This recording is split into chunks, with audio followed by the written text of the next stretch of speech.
In this episode, I will be discussing all the 12 soil orders in the USDA'S soil taxonomy system. But first, here is an interesting question I would like to ask you. Have you ever stopped to think about what's under your feet? No, I mean really think about it. It's not just dirt, it's soil, and it's one of the most important, most fascinating, most complex things on our planet. In order for us to comprehend how unique and amazing the soil is, let's first analyze the very basic geologic structure of the Earth. First, there is the crust or lithosphere, then there is the upper and lower mantle and the outer and inner core. Now that being said, we can now safely say that the soil is the uppermost layer of Earth's crust, which has different distinct layers or horizons which vary in physical, biological, mineralogical and geochemical composition, and it is the skin of the Earth. There is the O horizon, which is the organic matter layer, the A horizon, which is the topsoil, and it is a dark, rich layer composed of minerals, organic matter, and contains microscopic organisms like protozoa, bacteria, fungus, and microalgae, as well as macroscopic organisms or macrofauna like earthworms, grubs, ants, beetles, moles, and millipede.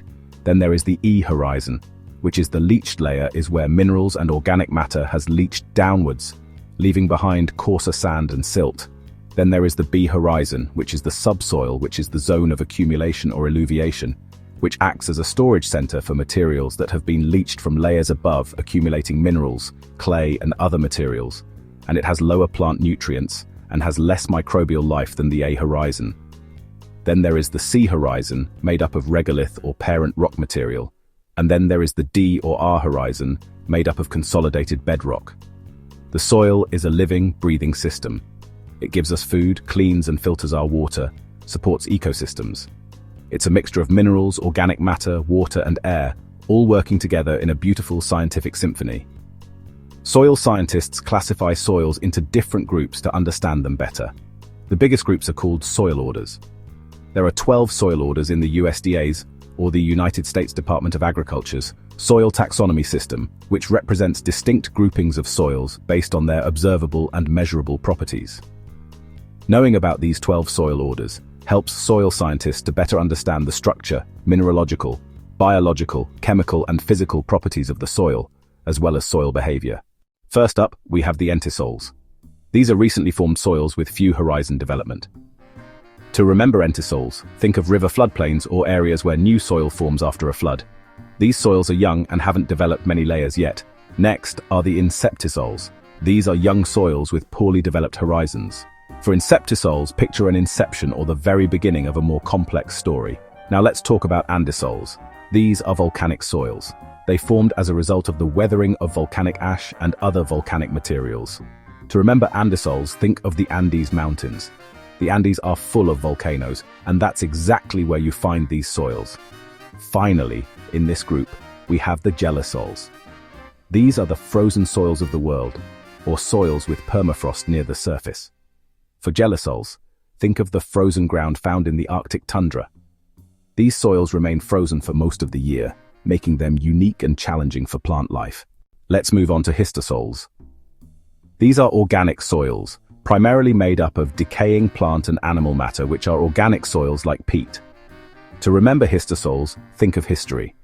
These soils preserve a long history of plant life, layer by layer, like pages in a history book. Next are the aridisols. As the name suggests, these soils are found in arid or desert climates. For aridisols, simply think arid or dry. These are the soils of dry desert places, or in other words, dry desert soils with limited moisture. It's right there in the name. Now let's look at vertisols. These are the shrink-swell soils that crack and form deep, wide fissures when they dry out, or soils with high clay content that shrink and swell with moisture changes. Such soils are expansive soils like aluminosilicate clays, for example Montmorillonite clays, that expands or swells because of its high water retention capacity and shrinks and cracks during the drought or during dry climate. To remember vertisols, think of vertical cracks. When these soils dry, they form deep vertical cracks that can be wide enough to lose a tool in. Let's meet the mollisols. These are the highly productive soils of agriculture, that are the dark, rich, fertile soils of the world's grasslands and prairies. For mollisols, think of a soft, dark mole. These soils are soft to the touch and have a deep, dark color from all the rich organic matter. Now we come to the alphisols. These soils have a horizon of clay accumulation, found where there is sufficient warmth and moisture for plant growth. These are moderately leached soils that form under hardwood forests. To remember alphisoil, think of fertile farmland. Alphisoils are the classic soils found in productive agricultural regions, especially where hardwood forests once grew and now support crops thanks to their rich, clay-enriched layers. Next are the ultisoils. These are the older, more weathered cousins of the alphisoils. Strongly leached, acidic soils, or in other words, acidic soils common in humid tropics and subtropics which are depleted and void of nutrients. For ultisoils, just think ultimate weathering. These soils have been weathered to the ultimate degree, with most of the nutrients leached away as well as organic matter eroded away, and has very limited soil microbial activity. Let's explore the spodosols. These are the acidic soils of coniferous forests, striking to look at in profile. They have a layer of organic matter and iron-aluminum compounds. To remember spodosols, think of a spot or a splotch. A cross-section looks like it has a white spot above a dark splotch. Finally, we have the oxysols. These are the most highly weathered soils of all, found in hot, humid tropical regions. Think of the Amazon rainforest. For oxysols, think of oxides. These are highly weathered soils with high levels of iron oxides and aluminum oxides, which are lateritic soils. These soils are almost nothing but stubborn leftover oxides of iron and aluminum, like the bauxitic soils in Jamaica. So there you have it, 12 soil orders, each with its own characteristics, its own history, and its own special place in the world. They are the foundation of our world, the literal ground beneath our feet. It's all in the soil. By understanding these 12 orders, we can make smarter choices about how we use and protect this precious, non-renewable resource. The next time you step outside, take a moment to consider the ground you're standing on. What kind of soil is it? Be curious. The world of soil is a hidden universe of incredible complexity and importance.